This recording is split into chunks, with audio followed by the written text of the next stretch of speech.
Ni antara kategori spesies bunga kayangan. Memang jarang kita nampak lah.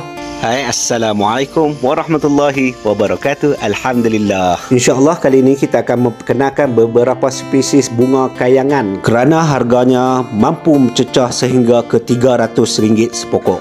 Ni dikenali sebagai pokok bunga Jade Vine yang warna turquoise. Warna bunganya memang sangat menarik. Nampak? Memang jenis kategori pokok yang memanjat. Jika di sebelah Filipina, bunga ni digunakan di dalam masakan sebagai sayuran. Dia perlu ada cara pengolahan untuk menyah toksin pada bunga ni. Memang belah famous lah. Yang ni pun Jade Vine juga, tapi yang jenis warna merah. Memang warna dia memang menarik lah. Warna dia memang terang lah. Boleh sakit mata tengok. Ni baru nak bunga balik, nampak atas tu. Tu dia baru keluar kuduk-kuduk baru. Nanti bunga dia merabu dah turun.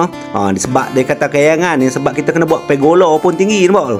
Beralih daripada bunga Jade Vine ni pula, kita akan kenali pokok bunga kasut, lady shoes.